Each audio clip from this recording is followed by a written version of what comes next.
Now, to talk about employability, I think this is the right time that we have to think about, getting placed in a well-reputed organization. Okay, you may be from different, field or specialization. That really doesn't matter. But the thing is, there are certain basic skills that all of us should be.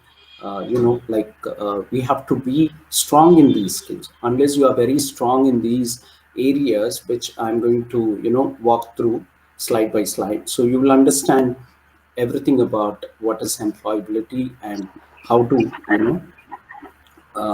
really pitch to the right company, and how to organize yourself in its to employment. All those things will be seen.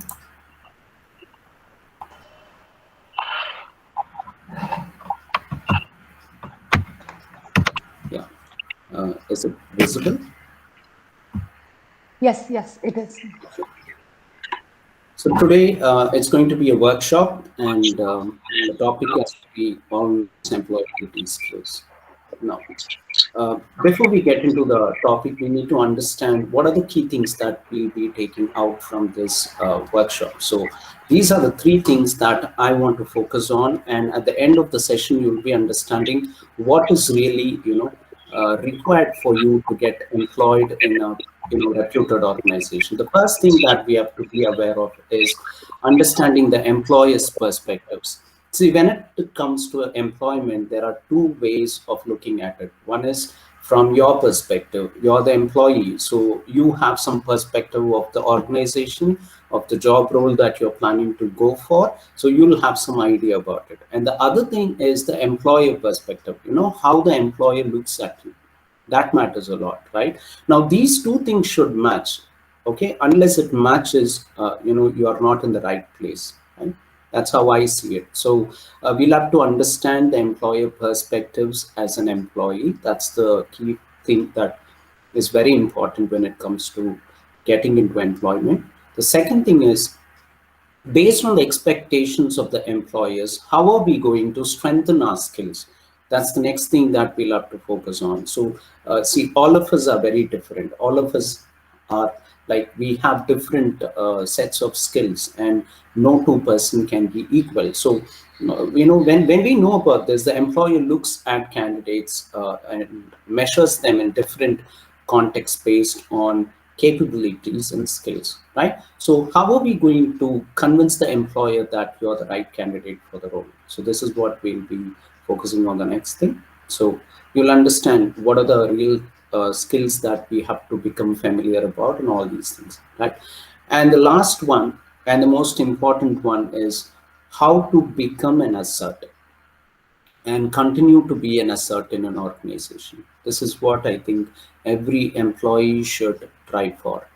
Being an asset is really valuable. It gives you, a kind of empowerment. People trust you. People really value you for your skills. And when you are a genuine, employee, and you are treated as an asset, then it means that growth automatically comes to you.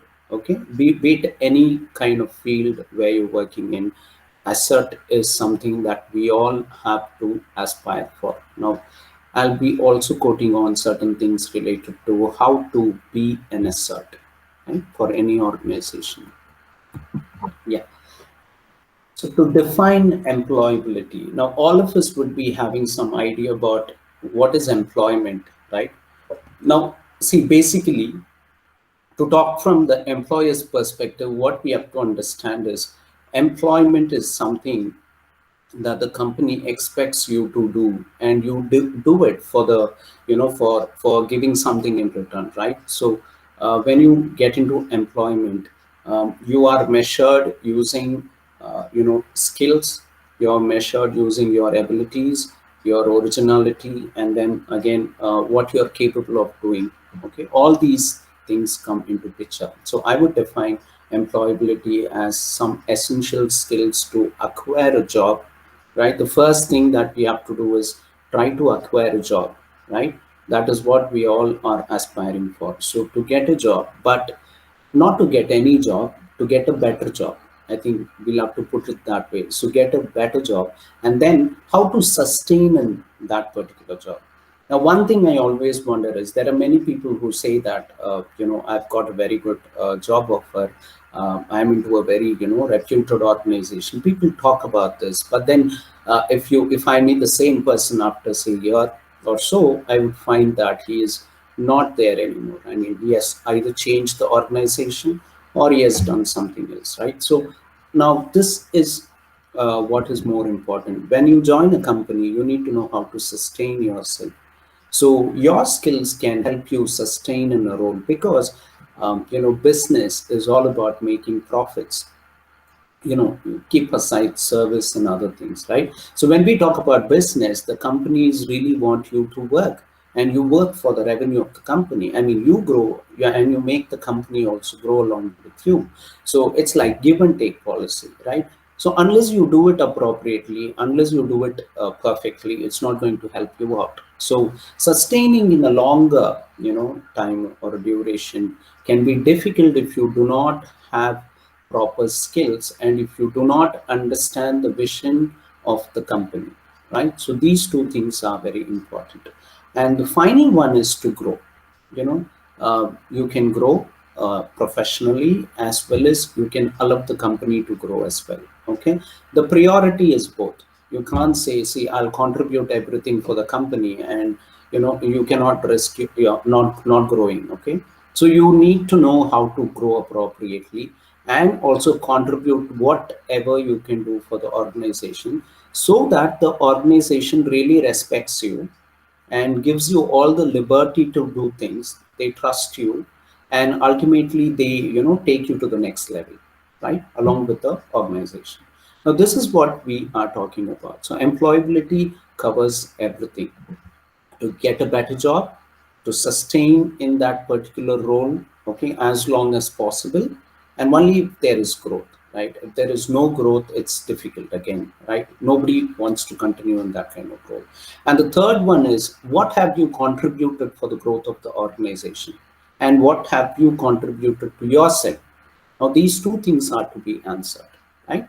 So when you look back, okay, imagine there are working people, they look back at their life for say 2 or 3 years, and if they find nothing, professionally, they have not grown, it just means they have wasted 3 or 4 years if there is no growth, right? So it's important that we have to grow, and we have to also contribute whatever possible for the organization to grow.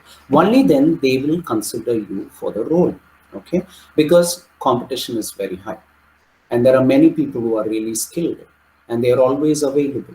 Now, pandemic is, and again, a big problem for all the businesses, and as well as when you take employment. Now, like how many people have lost jobs. Why have they lost jobs? It's a question they should ask themselves.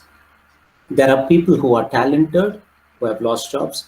There are people who are not so talented, but still they have lost jobs, right? So what is the difference? Why do companies send good employees outside? These are questions that we need to ask ourselves. We cannot, just claim that, no, if I'm a very good employee or if I'm contributing the best, the company will not send me out. It's not the case, because there are many people who does it. And as I move along the PowerPoint, you will understand all these things. Okay, so to define employability, it's just like acquiring a job, better job, to sustain in that role for some time, and then to grow along with the organization. Okay, and you need to create value to yourself and to the organization that you're working for. This is very important. And the next thing is, employability skills are sometimes called as soft skills or foundational skills, and work readiness, job readiness. You can call, by any name. Now, it only refers, those skills that are highly required for you to survive in a working environment, right? Now, here we are not talking about any gender, right? It's applicable for both male and female, right? So all of them are equally, looked at when it comes to employment. Workforce is all about productivity. How productive you are in the work. It has nothing to do with gender. right? So if you say that there are certain jobs which a male can do and a female cannot do, I think it is it is like it's not anymore the case. I think we all can do whatever work is possible, because I see a lot of women as CEOs, a lot of women as pilots, a lot of women in the military troops. It's just not about gender here. These are things that we have to remember when it comes to employment. Now, I have a few checklists that I, would like to ask you about. Now, these are questions which you have to ask yourself, right? You don't have to answer them. You can just think about these questions. Now, do you hold the essential skills? I have not yet revealed what the essential skills are, because most of us, we know what skills are required in a business environment or in a working environment, right? So we all know about these skills. Now, the problem is, are you aware of those skills? That's one thing. And the second thing is, do you have those skills with you? And if you have, to what extent they are effective? Now, a skill doesn't mean you have and you just have it, but when you don't put it into practice, it's of no use. So you need to know how to put it into effectively. For example, I'll talk about presentation skills. Now imagine I'm good at presentation. Okay, it's just an example. I'm good at presentation. Now I feel that I'm good at presentation, right? Now I'm going for a say a global summit somewhere, maybe in UK or USA. I want to attend that, and I'm going to present something over there. Now I think that my presentation skills are sufficient, right? But then, does it mean that I'm not supposed to prepare anything because I'm strong, because I can deliver appropriately? It doesn't mean that, right? So there could be people who are really effective. There could be people who are very good at presentation. I may be coming across them. And maybe my presentation is not that effective when it comes to delivery, right? So maybe my content is not so effective. Maybe it's not up to the mark of the people who are looking at it. Okay, the audience are not happy. Now, there are many factors that can affect my presentation skills. I'm just talking about one skill, right? So unless I'm confident enough, the first thing, I have to be confident, I have to be positive. And the next thing, I have to do a pre-preparation. Unless I do a pre-preparation and work on what I'm supposed to present and who are the audience and what am I going to speak, how am I going to start, is my presentation will be convincing for the audience.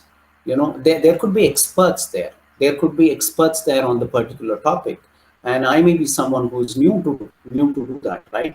So I have to convince them. Or there may be questions, they could ask me any type of questions, so I should be prepared to answer about them, right? So unless I am very confident about my content and subject matter, whatever it is, yeah, so I'll not be able to do a perfect presentation. So it doesn't mean that I'm very strong, right? It only means that I'm not prepared, right? Or I haven't prepared for it, right? So anything can go wrong anytime, anywhere. This is completely applicable for life. Anything can go wrong anywhere, anytime if you're not prepared, right? I may have delivered one presentation beautifully. Maybe I'm not delivering the second presentation effectively. I mean, I would have an expectation. You would have an expectation. Everybody around us would have some expectation, right? So we need to, we are not working for others, but then we need to have a satisfaction when I'm doing a work that's up to the mark, right? Now, as an employee, I think you have to measure yourself. You have to monitor yourself. You're not, trying to convince your boss. You're not trying to convince the company. You're not trying to convince anyone else. You have to convince yourself. You have to say, see, people trust me on this, and I'm going to do it perfectly. And I'm going to do it as perfectly as possible, so that I can make people around me very happy. And, like they should be, feeling good about my work. Because that's what I'm striving for, right? I'm not, no, see, it's not about recognition. It's not about rewards. It's not about names, nothing, right? All you have to do is, you're doing some work and you're getting paid for it, and I will have to be a perfect employee. Now, this conscious thought has to be there innate, and this is irrespective of the role that you are in, right? You may be liking the company or you may not be liking the company. You may be liking the role or not. But as long as you are an employee to a company, you need to be loyal to them. That is the first thing that any organization expects from you, right? See, it's easy to blame things. It's easy to blame. It's easy to complain, right? It's very easy, you know. Uh, if you want to complain, you have to complain about your whole life. Everything is not as we expect, right? I can complain about my family. I can complain about my, the employer that I'm working for now. I can complain about everything, but that's not, what we are supposed to do as an employee. You work for your satisfaction. You're learning something.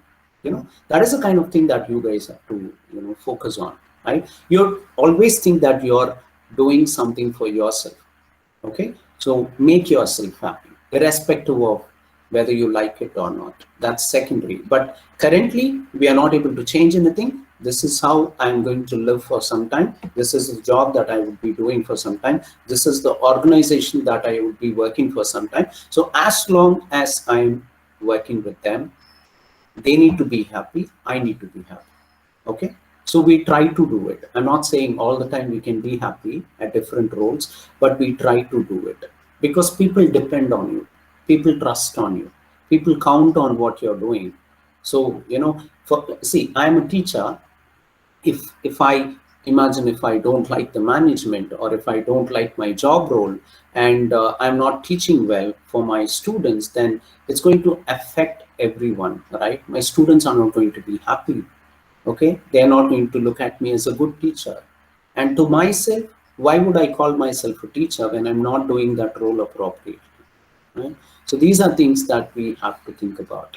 So being loyal, being committed, doing hard work, all these things are there. But this is just one example for one of the employability skills. Okay, so coming back to presentation skills, I think even if I'm good at presentation, I should make sure that I do it all the time and clearly practice it to some extent so that I can do the delivery perfectly. Okay, as expected. Now these are things that we have to know. Now you can think about all the skills you have. Maybe you can write it on a piece of paper or in the chat box. I can read it after some time, nothing wrong. So you can think about what are the good things that you hold. I mean, especially with related to skills. I'm talking about essential skills. I'll be showing you this later. Then maybe you can connect it whether you have written those skills. Okay. So these are things that you have to ask. And the next one is, are you sustainable? Now, why do you believe that you are sustainable? Why is not anybody can replace you at any time? Now, why do you believe that you are very much sustainable? Now, what makes you believe that you are not, you're irreplaceable? You understand what I'm saying? See, I can be replaced anytime. Yeah. The more I grow, the company can replace me because I'm earning a very good salary. And, like my package grows high, at any time they may replace me.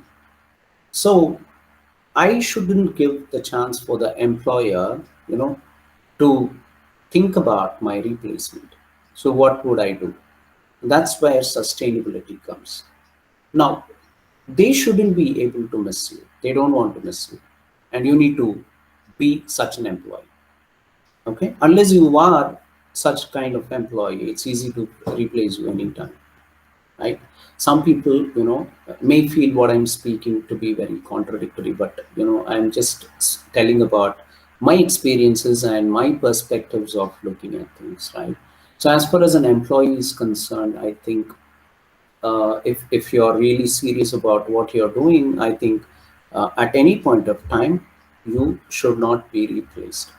So are you sustainable? That's a question. Now, what qualities do you think can can be there that nobody wants me to replace? What are those qualities? We'll be wondering about all those things, right? So those things I'll be discussing in the later part of the presentation.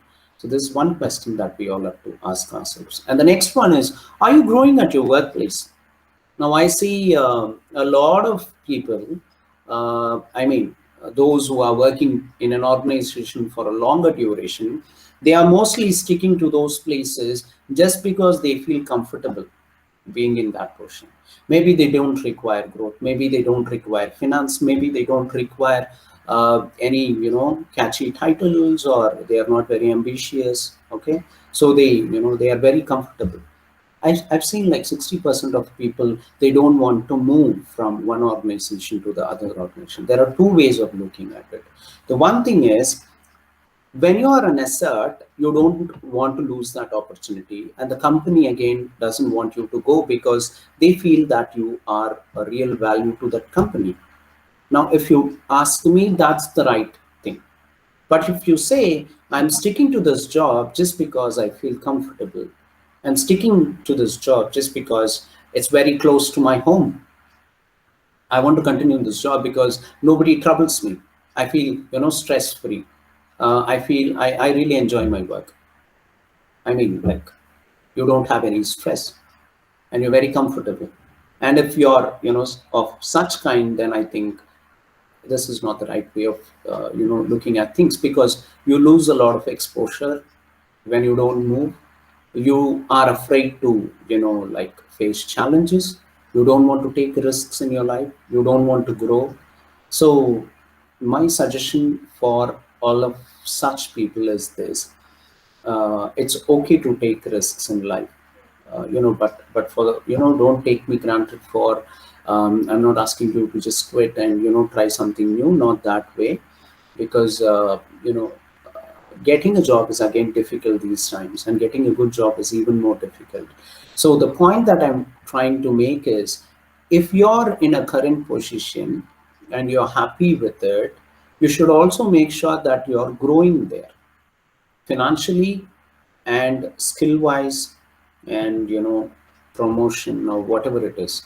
If you're not gaining all these things in your current organization, then you may have to think about it, because there are so many opportunities outside. So you need to grow. See, how many times have we looked at somebody as an example and thought, uh, what a life, right? You think that, right? What a life. This is a beautiful life. Why don't God give me all these things? We always compare ourselves with people who are in a good position, right? We always do that.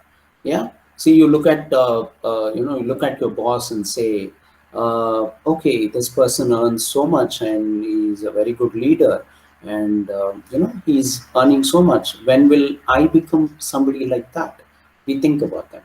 We look at a CEO of a company and we think, if only I could become that. Right? We do think about that. We look at somebody in a in a very luxurious car and say, when am I going to buy such car? You never compare yourself with anything negative. There is somebody who's really sick and bedridden. Can you compare yourself with them? Can you say, if only I can be bedridden? Would you say that? No, right? You don't do that. The problem is, we always look at only the better things, I mean the good things. What happens then? Then you want to just grow without taking any risks. No, you are expecting it to happen by itself, which will not, right? See, I believe in destiny and fate and all these things, but still, we need to take some effort if you want to grow, even as a fresher or an experienced candidate. If you want to grow, then you need to put up something from your side. Okay, this is expected. And if you feel that you're very comfortable with what is being done in your current organization, and irrespective of whether you're growing or not, then I think this is not the right way. You should continue there. So monitor yourself. It has been 2 years since I'm working in this organization. To what extent have I grown? What are the benefits have I received so far? Now, am I happy with what I am now? Now, these are questions you have to ask yourself. If you say yes to all these questions, then I think you're in the right organization. In case you feel no, it's not something positive, then I think you need to think about switching over roles or switching over companies. And I want to also point out one thing here for freshers. When you are beginning with any job, please ensure that you are ready to adapt. Okay, the first thing that you have to do is you have to be ready to adapt to any situation. Don't expect. No, I see when I talk to candidates who are about to go for the recruitments, I ask them about their expectations about any role. They say, "Sir, I want a very good job." Okay, everybody says that, and the next thing they say is, "Sir, I'm looking for a job where there is no stress." I don't know, where in the world there is such a job without stress. Even teaching is very stressful, right? Once upon a time, teaching was very good, but nowadays it's not so. It has become very stressful. So I think everything, every job has some stress, right? So why would you expect a stress-free environment? A stress-free environment means you are not facing challenges, you are not growing. You don't know how to, solve problems. You will not learn about conflict resolution. You'll not know how to speak to people. Now, stress-free is something that has to come from within, not from outside. Okay, so please do not expect for stress-free environment. There's nothing like that. Every job has some stress. The only thing is you should know how to cope up with these things. Okay, this is one thing that I want to say. And the next one is they're not ready to travel. I find many students who are not ready to travel. So I think this again is a problem. So when you're beginning your career, I think you should be ready to go anywhere, because you need to prove, okay? You need to prove that, yeah, I can work in a different environment. I can work in a different country. I can work remotely. Your capabilities are tested. It's not just the employer who is testing you, it is yourself, right? Even you are being tested by yourself. Now, can I do this? If I can do this, why not? Let me try. So be adaptable, be ready to travel, and don't expect much. I see candidates expecting a lot, like what is the, field that they want to get in. Imagine I'm very good at designing and I love designing, then, not at the first attempt the employer is going to give me a designing role. They could ask me to do anything. Yeah, not specifically designing because I love designing. So you need to be ready to adapt. This is where adaptability matters a lot, right? Once an employer finds that you're not adaptable, then again you're going to lose your name, right? They may not feel comfortable with you, right? So they'll start avoiding you, or they'll not give you the right work, or they may look at you in a different way. Now, why to give opportunities for these things to happen when you can simply adapt? Okay, so be ready to travel, be ready to experience new things. Okay, talk to people, go to a different culture. I mean, if they ask you to go abroad, just go and come. There's nothing wrong. You're gaining something, you're learning something. So take employment as a learning opportunity, either in the first year or in the 15th year or 20th year, whatever it is, you're still learning. You keep on growing. Okay, now so are you growing at your workplace? Better, yes or no. That's what I want you to do, right? And the last one is, what value can you create to yourself in the organization?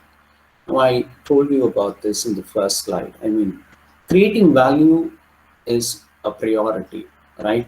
If there is no value, nobody is going to respect, right? If I don't give any value to you during the seminar, the next time you'll not be attending the seminar. As simple as that. So we need to know how to provide value to our clients. So when you're working as an employee, you need to create a value for yourself. For example, if you're good at designing, if somebody comes and asks me, I need a best designer, can you refer someone? Then I'm going to point you out, right? I'm going to say, you please meet this person. He's very good at designing. Now that is value. Now, have you created any, such kind of value so far? If you're a beginner, it's perfectly all right. But if you're an experienced individual, then have you created any value of such nature? It would be great. If you have not, maybe you can think about creating such a value. So the only thing that you have to identify here is, what am I good at? You know, I'm talking about professional career related skills, right? So what am I good at? What am I best at? Find it out. Okay, just put it in a piece of paper, and then make sure you're really good at it. And if somebody comes, and asks, they should feel like, okay, this is the right person. And if only I could talk to him, I could get a lot of things from him. So this is the kind of thing that you have to maintain. So create a value for yourself, and then whatever skills you have, based on those skills, you're going to create value for the company that you're working for. You need to respect the organization that you're working for, right? See, nobody is going to stay in the organization for a long time unless no, there are certain exceptions. There are people who have lifelong worked in the same organization. There are exceptions, I accept, but taking modern generation into consideration, I see people switching over companies very, very often. 6 months they come out, 1 year they come out, 2 years they come out. They want to try something different. I think that's too early to do. That is a mistake. Definitely, it's a mistake. Unless you are in an organization for 3 years, a minimum of 3 years, you will not really understand how the organization really works and what is their mission or vision. You'll not be able to understand. And it's nothing like you're wasting your time there, right? Make sure you're growing every year. You're getting some rewards, recognition. It all depends on the contribution that you make to the organization. See, you consider this as an example. For example, like, if I want to do something for the organization, they're definitely going to do something for me. But if I don't do anything, imagine if I work for 9 to 5 and then I come out and I don't do anything extra apart from what is my job role, then that means you're a normal employee and anybody can replace you. But what have I done beyond that matters a lot. See, don't think they are not watching you. Don't think that nobody is noticing you. Okay? Don't come to such judgment. Everything is being noted and everybody knows what's going on, right? So always think about, what am I doing? If you have time, please do. Okay? If there is a chance to work on Sunday for your firm for something which is very important, do it. Because this is the stage that you have to sacrifice your time and effort if you want to grow in life. Now, this is specifically applicable for those who are very novice to the platform. I mean, to the organization. I mean, yeah. So there's nothing wrong in sacrificing a Sunday, right? So please do that, right? I don't mean to say that you have to sacrifice all your holidays. That's not what I'm trying to say. But when something is asked for, when people trust you for something, and people really count on you for something, then I think there's nothing wrong in doing it and telling them, I really respect the organization. They've asked for something and I'm doing it for you. Put that across, not through your words, but through your actions. Do that. There's nothing wrong. Wasting one Sunday is okay. I've wasted so many Sundays. I wouldn't call it as, waste, but then to some extent, we are supposed to do that. I've done so much of trainings on Sundays.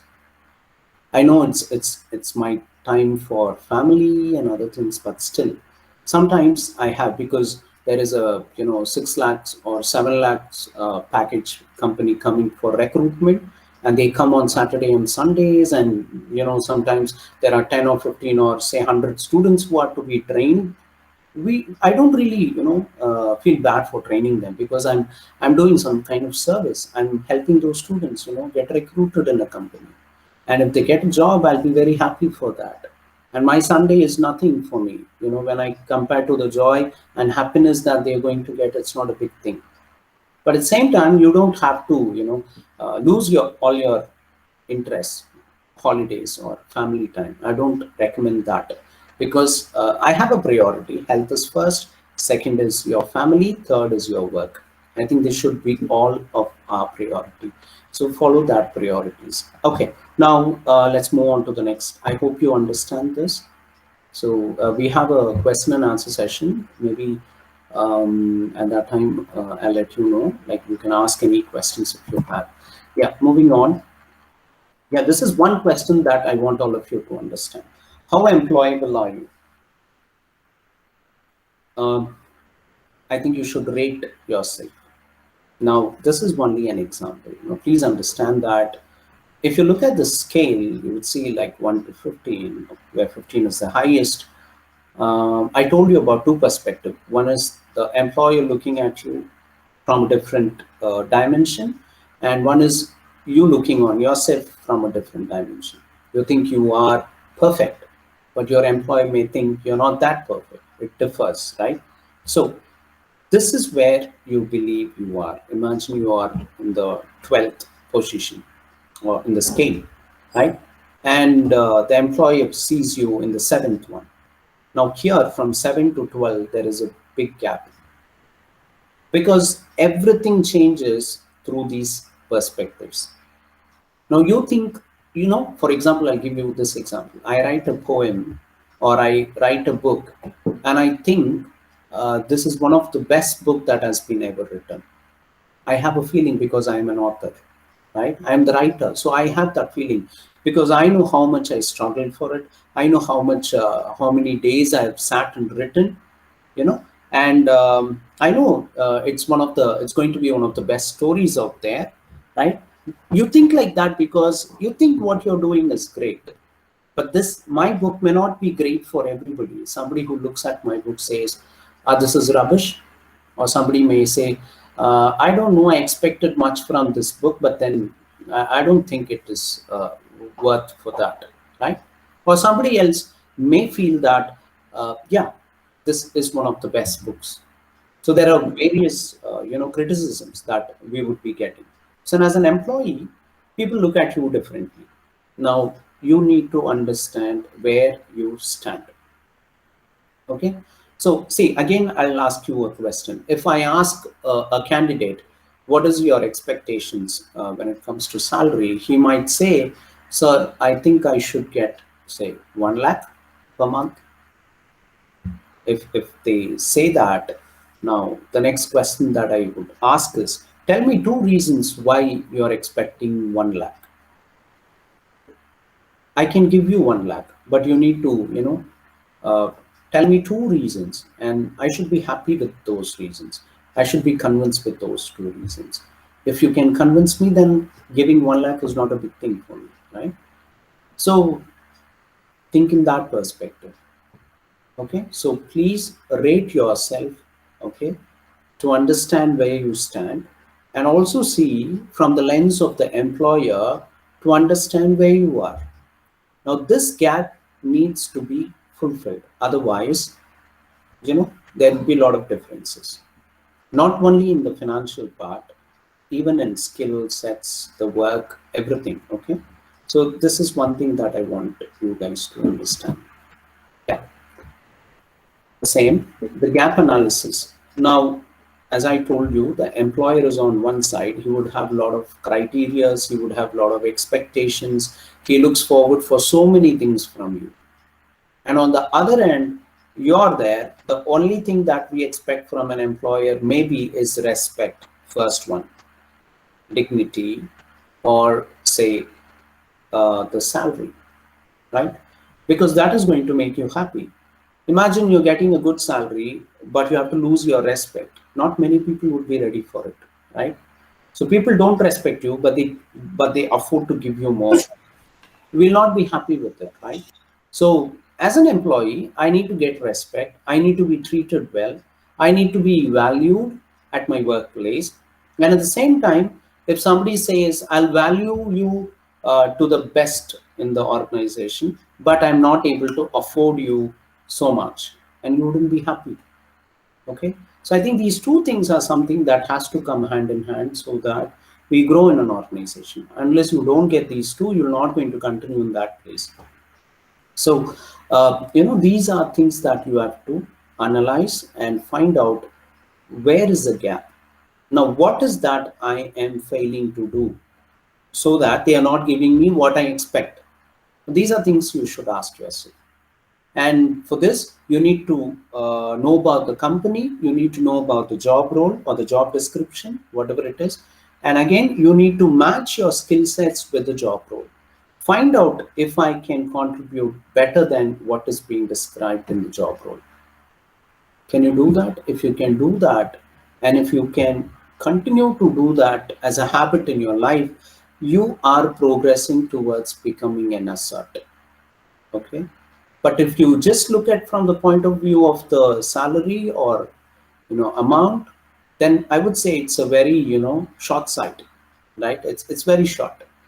You're not thinking about a long term success, right? So always progress towards becoming an asset. This is one thing that I want to suggest you, right? So please identify your gaps and then note it down. I'm not good at this. I think this is something, this is one reason why the employer is not ready to offer me the salary. Sometimes the employers would be very honest enough to tell you that also. See, we are not able to give the salary because of these reasons. They would tell you. For example, if you come into a teaching position, if you now it is now PhD has become mandatory for every teacher, right? So imagine a candidate comes to a college or university, but he is not having a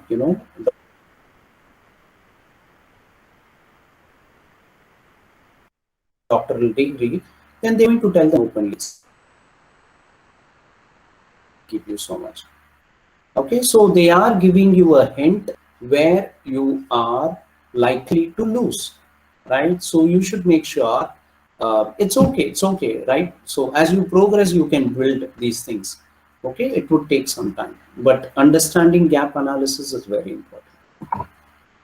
Okay, now if you look at this chart, this is something like what came to my mind, right? I just thought about what I want to be in life, right? And I'm sure that I'm moving towards that, but I want all of you to make sure that you're traveling in the same way. So you can compare yourself based on what is given here. You could be a novice person, I mean the fresher. Okay, at this stage, you look at the different things I've given down. The first thing is availability. A fresher is always available. I mean, he doesn't have any other work, right? Okay, so he's always, most of the time he is available, right? Now this is from the employer perspective. Please understand, it is from the employer perspective, right? So a fresher is always, a novice is always available. He's trainable. I don't have to pay him much because he's ready to come for any salary that I ask for. I mean, because in the campus recruitment, what happens is that they already have a fixed amount, right? So we don't negotiate for freshers. So they are trainable and they don't demand, they cannot demand because they do not have experience. Unless they have done something extraordinary while they are studying, then there is a possibility to demand. But most of them, unfortunately, don't get into that criteria, right? And they are go-getters. You ask them to do something, they will be ready to do. They don't really, think about all the other things normally an experienced candidate would think about. You want them to travel to some place and then report to you back, they would do that. They would be ready to do that. So that's why a lot of companies are preferring freshers, right? So they are go-getters. You can ask them anything, they would be ready to do, right? And of course, pay less. Cost cutting matters a lot for any company, right? You can't blame the employer. They are earning in crores and they're not paying me. You can't blame. You cannot blame. You cannot complain. What have you done in order to get so much of recognition and rewards or salary? That becomes the question. So unless you contribute something which is remarkable, it's difficult to demand, right? So usually there's no demand from the freshers point of view. And work more. This is something which is which everybody knows and everybody has gone through in their life if you had started your career. So work more, right? We have to work more. I told you work more means contribute more. It's not that you are working extra time. People think working more is staying more at the organization for a longer duration. No, working more means contributing more, adding value, adding more value. Okay, yeah. And the next category of employees would be employable. Now, this is where I think most of us come into the picture, right? You are employable. I see you, I find you have very good quality. Your attitude seems to be good, and your skill sets based on which domain or discipline you want to go for seems to be okay. Then I don't have to train you because you are okay already. You have done many things. Seems like it's good. So you're employable. Yeah, that means the candidate, as I have written here, they have potential. They have the potential to be employed, right? Potential here means all the abilities, the skill sets that you own, right? They are dependable. Yes, I don't have to teach him or start from the first.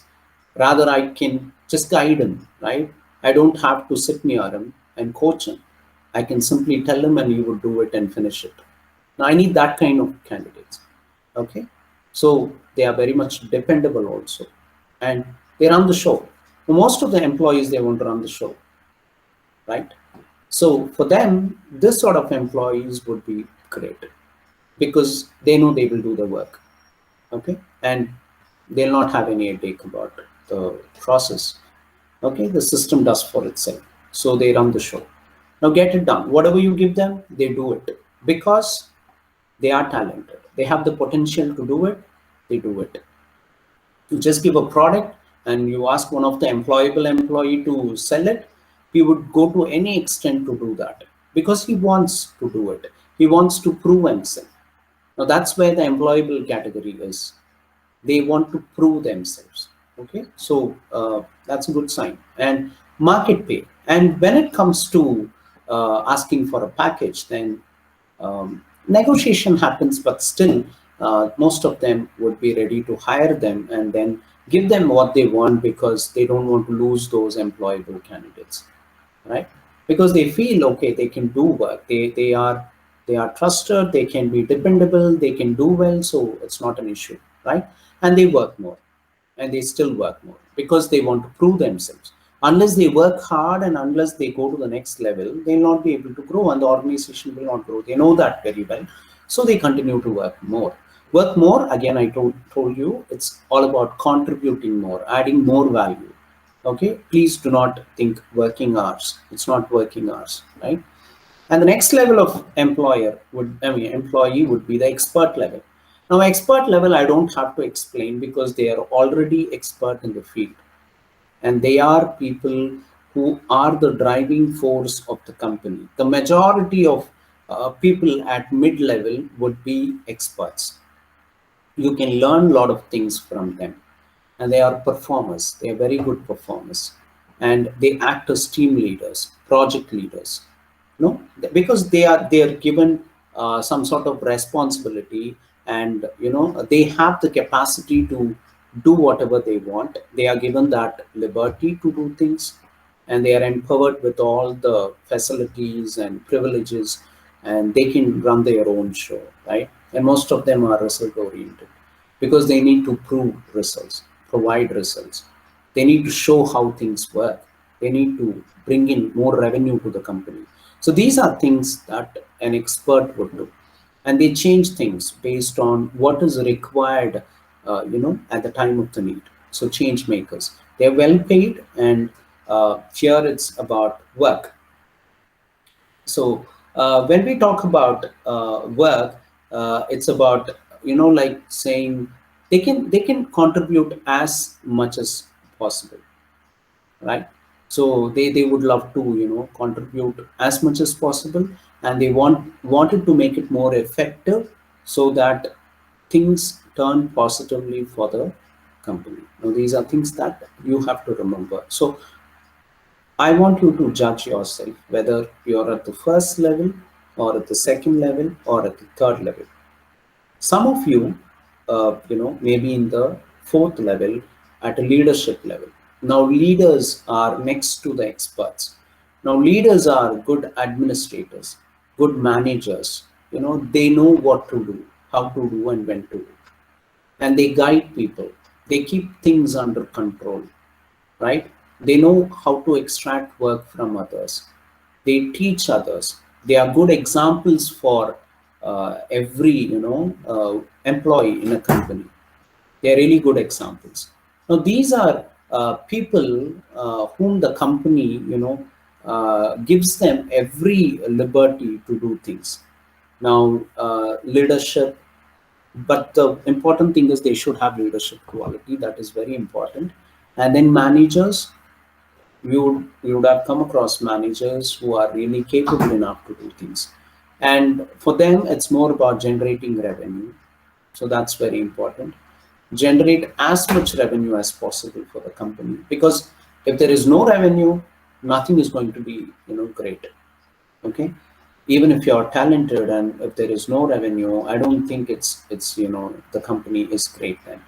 Independent, these guys can work independently, and they're given that liberty. And influencer, these people should influence people. That's why we call them as leaders, right? I should look at them and I should follow them. I should look at the best things about a person. Now leaders can do that. Okay, they influence a lot of people, right? And they definitely receive a very high package. Now how many of us are leaders here? You need to ask yourself. Now, if you keep thinking that I'm receiving this salary, and I want to increase my salary, then there's no meaning in what you're doing. I think you have to move to the next level by taking up positions that are really challenging. It's not easy to be an expert. It's not easy to be a leader. But if you have that quality in you, why not try it? Take it. That would be great. Why don't you test yourself? No, without testing, without having confidence, you say, no, I cannot do that. Then you are underestimating yourself. Why not try it? If you're really good at it, try it. So these are things that a leader should be able to do and receive a better rewards from the organization that they work for. And once they cross the leadership position, they try to become an assert. So they are into the management. If you want, a clarity, I would say they are part of the company, right? So one big example could be Sundar Pichai from the CEO of Alphabet and Google. Now, have you ever thought why he's in that company for such a long time? Does it mean that he is not invited anywhere? I mean, like he has not been offered any good role anywhere else in the world? It doesn't mean that. He's loyal to that company, right? He's very loyal to that company. The company looks after him very well. They pay him very well, right? And he is contributing and creating so much value for Google that that they really don't want to miss them. Now, becoming, there are many examples. So this is just for example, I'm telling you, right? But there are many people like that out there. So when can we try to become like that? Do you think, oh, it's impossible, we cannot become like that? It's not that, right? So anybody can become. Even Sundar Pichai may not have thought that he would become the CEO of Alphabet and Google when he was working, when he was starting his role, right? So it can be done only if you are ready for it, right? So first thing, whether others believe you or not, I think you have to believe yourself. That's the first criteria, right? So they are decision makers. They create value. They, definitely drive revenue to the company, and they have high creativity and they want to test new things. They take risks. They build brand.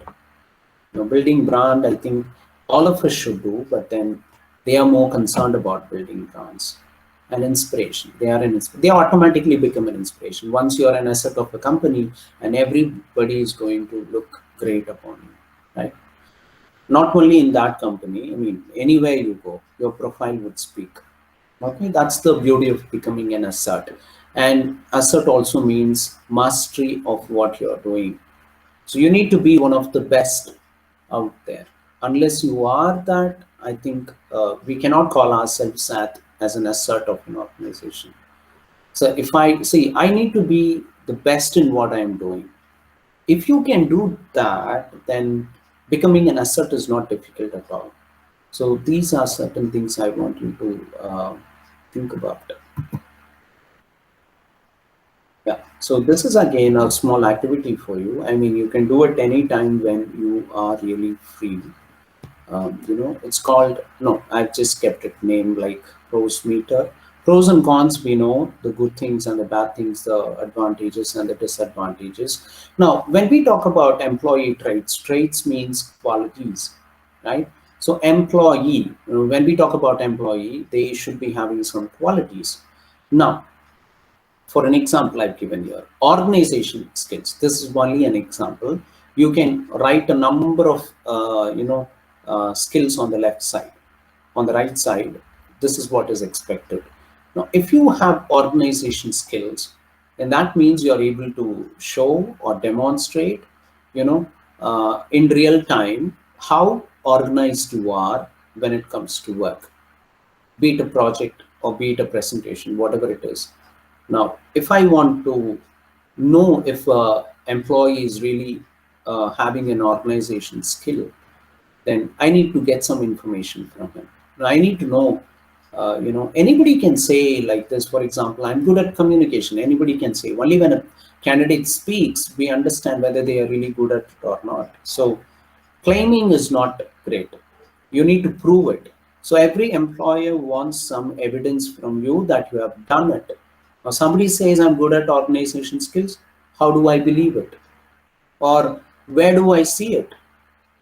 I can't, just recruit you and after that find you to be good at organization skills. I can't take that risk, right? So I need to do it at the time of interview. So what example or evidence are you going to give me that you're really good at organization skills? Likewise, you say presentation skills or say you are very good at a software, then I need to test you on the software, right? If you say that I'm very good at programming, then I need you to do some programming stuff and then prove that you're really good. Now, what I want you to do is like on your left side, you can, simply write down all the best qualities that you have as an employee.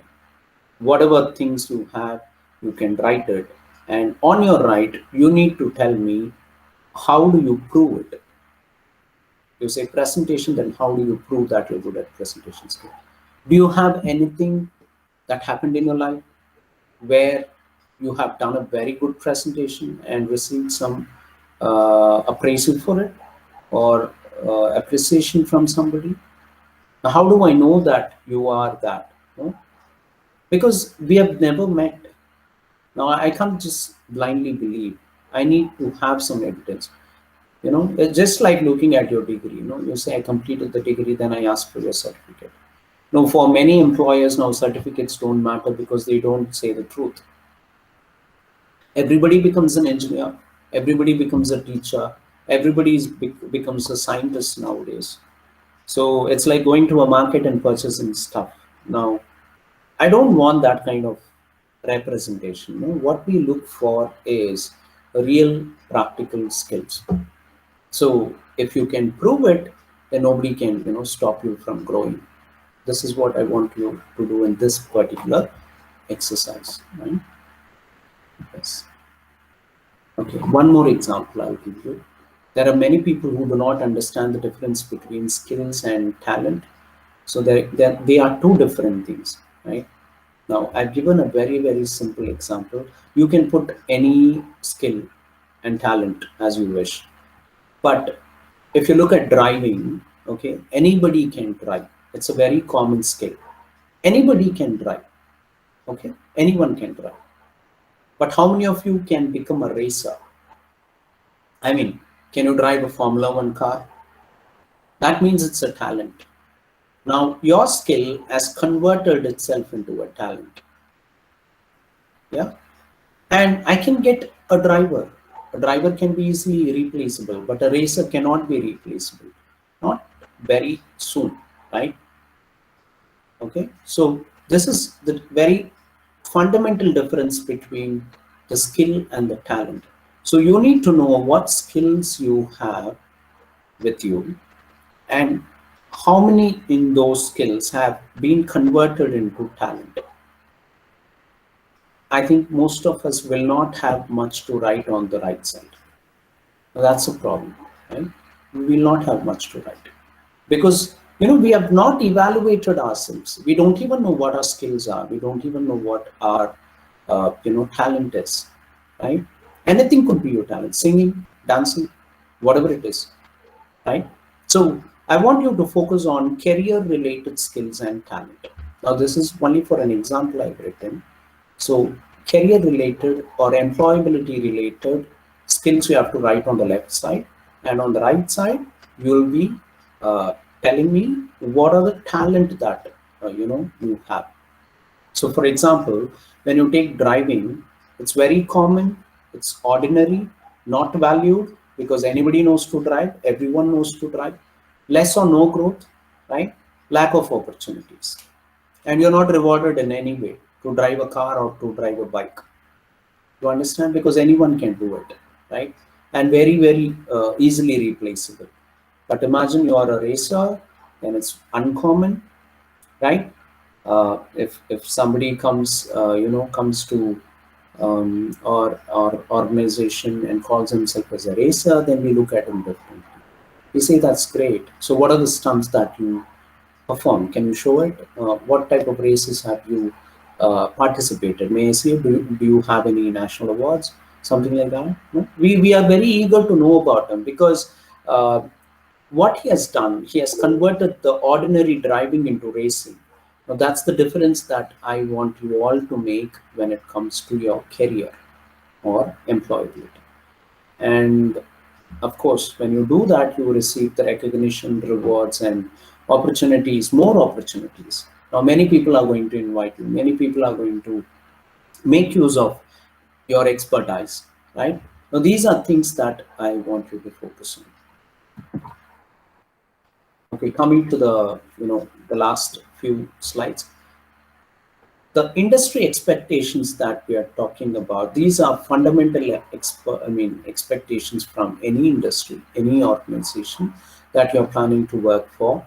One is, the first major one is communication skills. There are many people who are highly talented technically, okay, they're very good, but when it comes to expression, they really lack so many things, okay. For example, in the case of India, no, I'm not comparing with any other nations because I've not been to any other countries. So the thing is, when you go to a bank, they are managers, they are they are there, in different positions. They are all educated and they have come, but the way they speak, they don't even know how to speak to elder people. They don't even know how to respect people. Now what is missing? Nobody is going to really care for them, right? We don't respect them. Somebody like that who calls himself a manager will not receive any respect from my side because he is not knowing how to treat a human or how to treat an employee. We see such things everywhere, right? They call themselves as academicians, they call themselves as scientists, scholars, doctors, but sometimes they don't know you know the basic skill of speaking to others, the politeness, the way you should respect people. I think this comes first. If I am an employer, I would consider communication skills to be my top priority. Okay, the reason is very simple. I don't need people who are experts in communication, but I really value people who can speak well.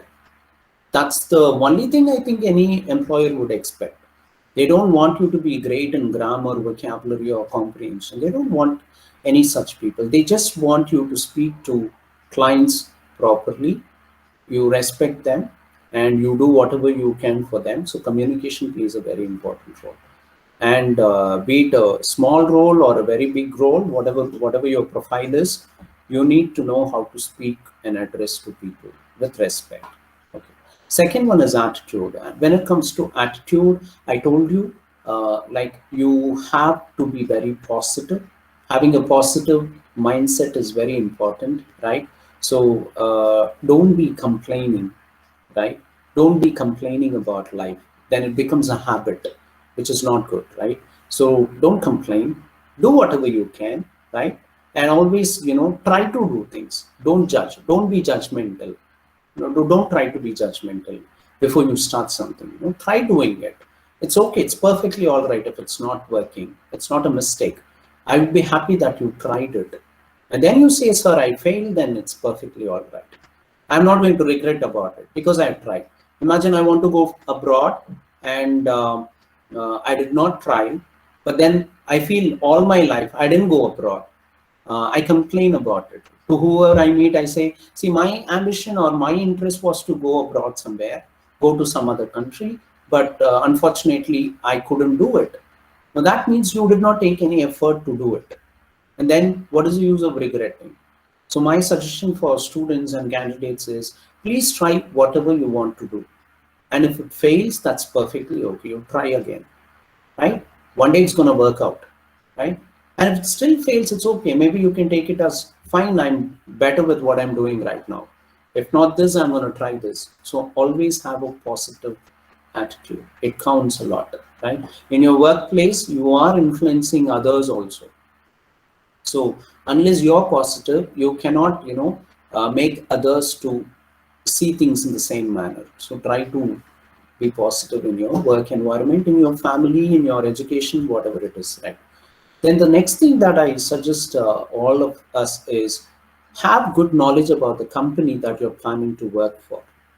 I mean, this is applicable for both, students who are facing interviews and for people who are trying to switch over profiles, I mean, jobs. So what happens is that unless you have good knowledge about the company, you cannot convince the interview board. So I think knowing about the company to the best extent and knowing about the job role and what you will be doing and having some plan about say at least 6 months or 1 year of what you will be doing is very important and critical when it comes to speaking in an interview. Have good knowledge about what you're going to face, whatever it is, be it life, be it career, education, whatever it is. Have a prior planning. That really helps a lot. And then technically, you need to be sound. That means concepts, software, practical knowledge, all these things. I don't have to explain you all these things, so you'll be knowing it. And prior experience speaks. Yeah, for freshers, I would suggest them to go for internship, try different projects, and then try to gain some work experience as well, if possible, and your institution is allowing you to do it.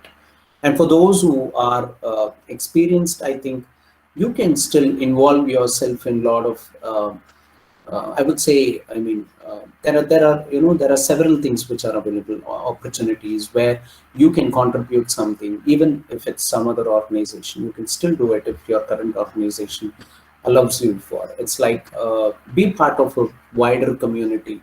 You learn things, grab opportunities, learn things, right? See, for example, I would tell you now today I'm giving a session for pupillage, right? So, and similarly, now my organization knows that I'm delivering a talk. There's nothing wrong.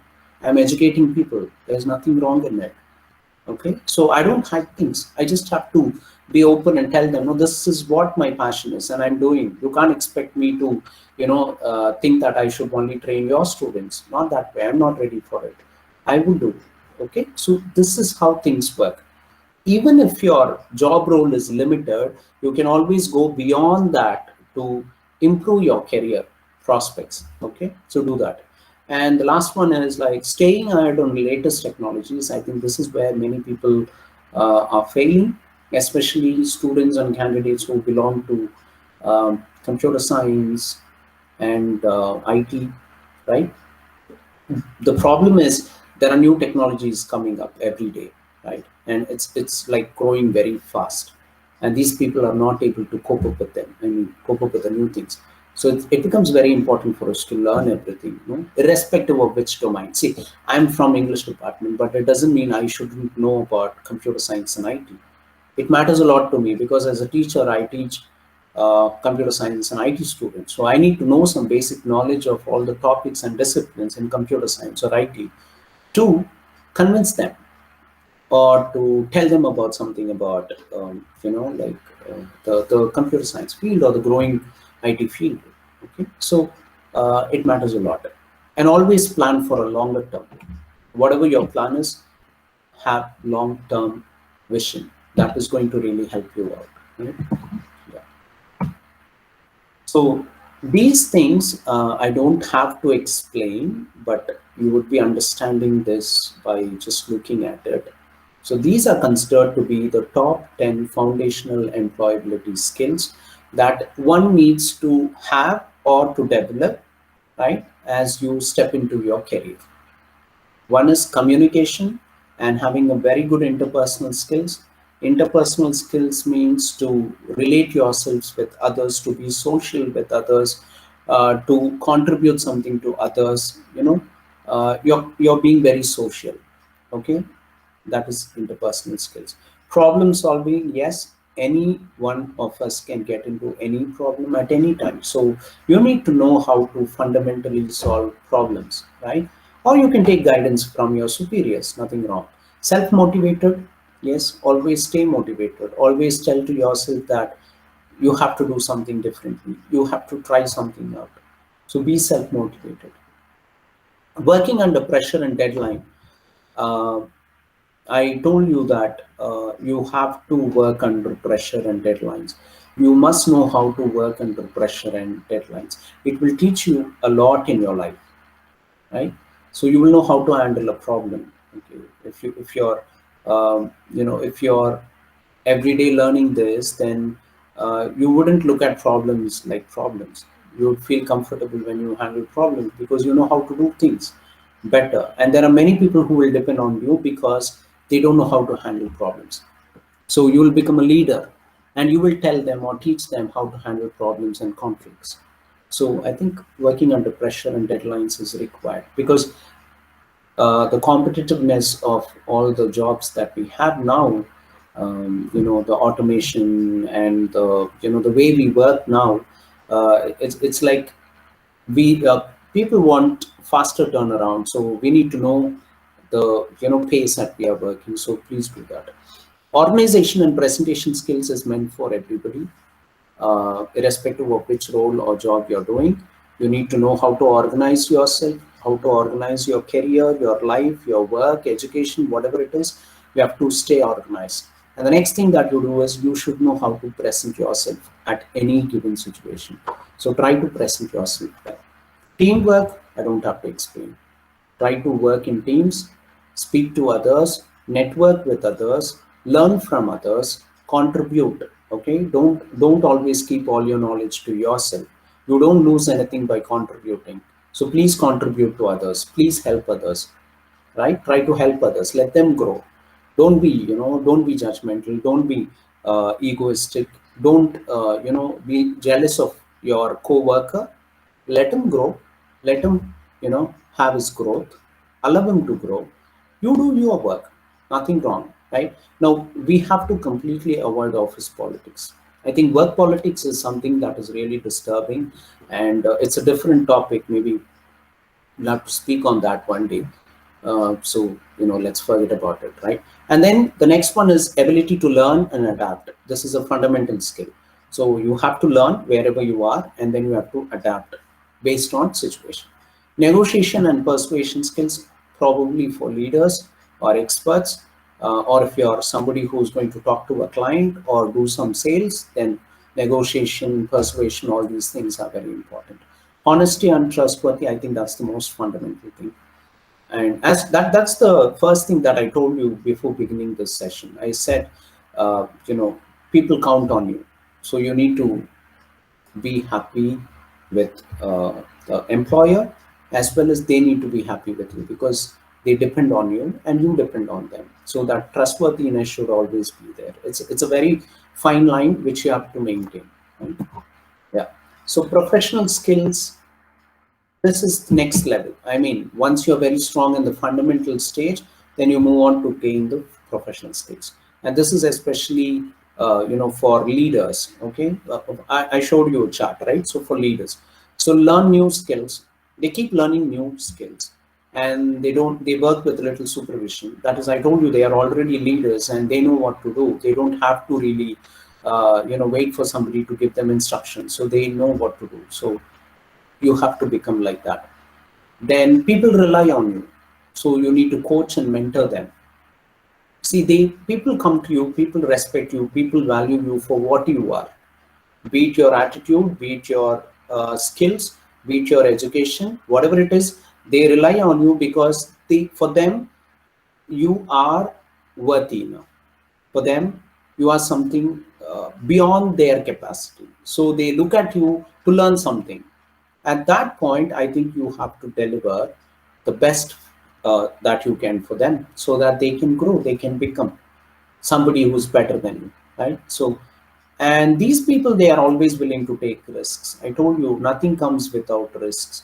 So you need to know how to take challenges and risks and try to motivate. As a leader, I think we have to motivate and direct people and tell them what's best for them, right? And keep them, that trust, that fine line should always be there. They should always trust us. So we need to maintain that and demonstrate efficiency. Leaders, they want to always demonstrate their efficiency. So if you're a leader, then you should always, be very committed, because there are many people who are relying on you, who are looking at you, who are learning from you.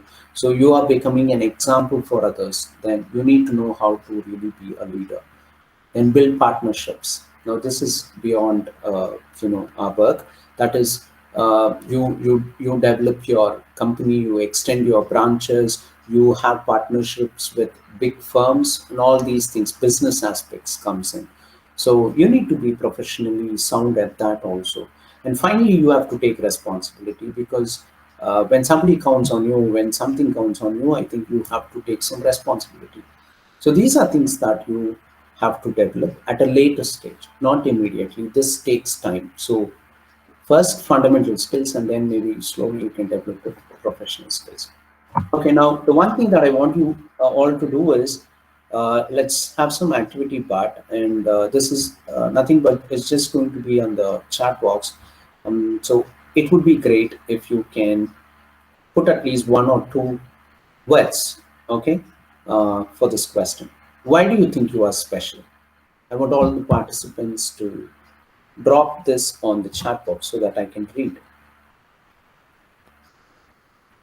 Why do you think you are special? Can you do that if it's possible?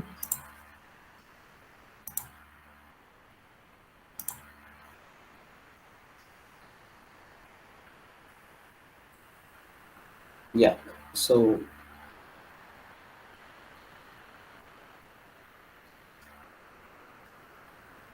okay, maybe yeah, maybe I'll stop the presentation, and you can just, okay, very good. That's a because to face and solve a complex problems. Very good. Yes, I'm looking for more answers. Can you all participate? Why do you think you are special?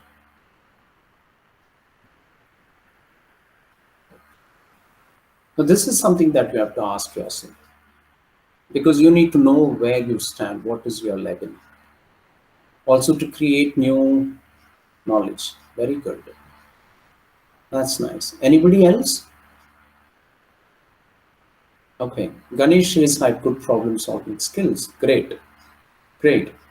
See, the best thing at this point would be to identify what you are good at.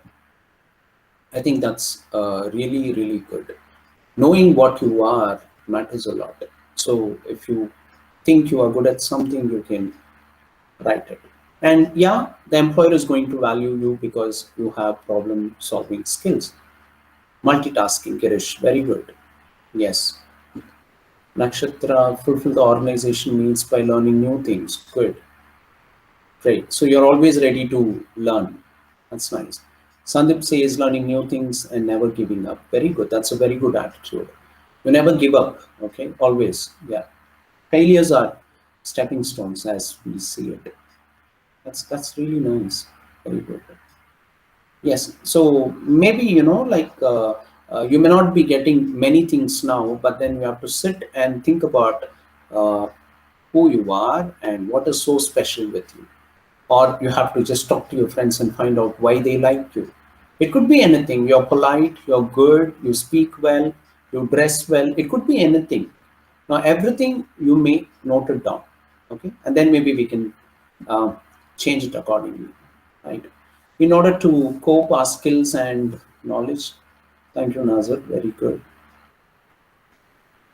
Yeah, that's nice. Okay, good. Yeah, that was good. So maybe you all can do that, and I'll give you the next question also. Please drop your answers for that. How different are you from others? Again, this is going to give you something, okay? You need to think about these things. I can't ask you within minutes to answer these questions. These are questions that I'm giving to you to reflect upon yourself, okay, to understand you yourself better, right? How are you different from others? I told you, I gave an example of a driver, right? I gave you an example. Everybody knows to drive. So how different are you? Everybody knows to drive, and how different are you? No, just think about that.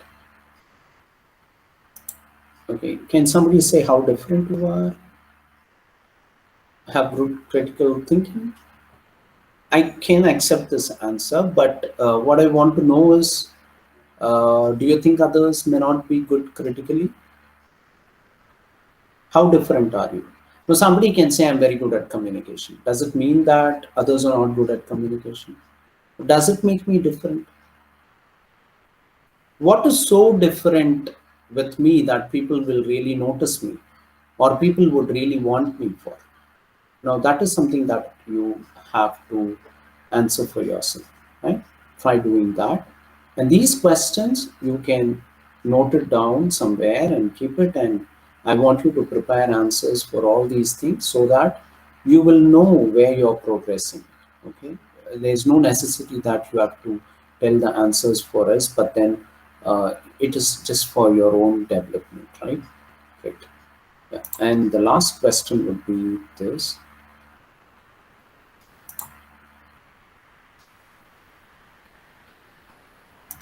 Okay. Yeah, maybe that's all. That's all with the questions. So I hope you understood the presentation better. There are many things that I wanted to cover, but due to the duration, I had to limit myself on certain areas, and I thought that I could talk about things which really will be helpful for you at this stage. And yeah, I think my presentation is done, and I believe that it was useful to you. And yeah, if you have any questions, maybe we'll discuss for another 5 or 10 minutes. So I leave the stage to Seema. Seema? Um, Hi, thank you very much, Rajesh. It was indeed a very informative session. I think we had one question, two questions. Probably I'll read it out and you could answer them. Please. The question is from Nasser. Please, sir, how to promote the salient communication skills for any workplace in the near future? Can you come again with the question? Is he asking Uh, me how yeah, to? how to promote the salient communication skills for any workplace in near future? Which is better in the near future, essential or employability skills? I'm not too sure what that means, so you could Yeah, take up yeah, or I get to understand that. Yeah. Now, for example, as a candidate, if Nazar is saying that he is very new to work or employment, if he really wants to know how to express himself well at any employment or at any interview, the best thing would be to, to try it out yourself whenever you are free and make sure you're able to speak all that you want to deliver. I mean, see, we would have prepared so much, but then when it comes to delivery part, we may not be able to do it well. So this comes because of lack of practice. So if you want to really, excel well in communication, the only thing that you have to do is, I always say, there are two things that we have to really take care. One is receptive skills and productive skills. Now, we all have heard about these four skills: listening, speaking, reading, and writing. Now, in this, if you talk about receptive skills, they are listening and reading. That's why they are called as receptive skills. We receive information. And only when you receive a lot of information, that is only when you listen and when you are able to read a lot, you will gain sufficient knowledge to express yourself, which comes at the productive skills part. The productive skills are speaking and writing. So if you want to be very strong in expressing yourself, I think you have to have a very good receptive skills, which can be attained only when you are constantly learning things. I mean, it can be reading, it can be listening. You constantly do it, you improve them, and then automatically, when you speak, people know how good you are in communication. So, this is not a very, like, one day job. It's going to take a long time. Unless you are very good at communication, it's going to take a long time. But once you do it, once you're able to achieve it, I think you can almost convince any employer you want. It's not going to be difficult. People really understand whether you're good at communication or not just by listening to you. I hope I've answered. Thank you, Rajesh. I don't think so. We have any more questions. Okay. So if there is any other questions, please post from the chat box. After being, okay, now Girish has posted. After being in an organization for more than 2 years and later you realize there is no growth, how can I convince other company that I'm interested in what the other company is giving as they check the experience? Right. Now, see, usually this is a situation that all of us face. It's not new for like just you. It's like for everybody. I may have joined an institution and I may not have been happy with it. So I told you this. What you have to do is, even if you don't find it beneficial when you're working in an institution or an organization, because of the particular role that you do, it doesn't mean that you cannot work beyond your working hours. I mean, not working for that thing, but doing additional things which will create value to that duration that you're staying in the company. You cannot just quit like that, right? You join a company you don't like, you cannot quit like that. Now that's impossible, right? And that is not going to be good. And even if you do, you will not be in a stage to show that experience to anybody and say, I joined here and then after 6 months I quit. No, it's not going to work out. So the only thing you do is you try to stay there for some time, at least 2 years or 3 years. Try to stay there and try to understand their process, whatever it is, whether it's good or bad, whatever it is, do it. But spend your extra time for improving your skills, for building your reputation, building your knowledge, so that when you go to the other organization, you can still say, you don't have to be honest and say, I didn't like the company.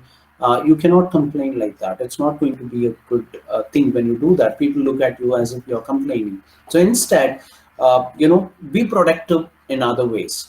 Okay, be productive in various other ways. Your Saturdays or Sundays can be done something and improve your skills. It's like saying, I don't like something, but instead of this, I keep myself happy because I do this. This is the way you should adapt it, I think. Right. So yeah, so I think that's it with the questions. And like you will learn many things as you progress. So don't worry, and don't worry about these things. And anytime, like, we are all there. Anytime you want to ask doubt or anything, we are all there. And thank you so much for the opportunity, for Pupilish and the team. And I'm really glad that I was doing this. And I hope this presentation would have been useful and beneficial to all of you. Thank you so much. Thank you, Rajesh. Thank you for all the participants. I have shared a feedback form. I kindly request you to share your feedback. We will also send you a e-certificate for all the participants. Thank you, everybody. Thank you so much.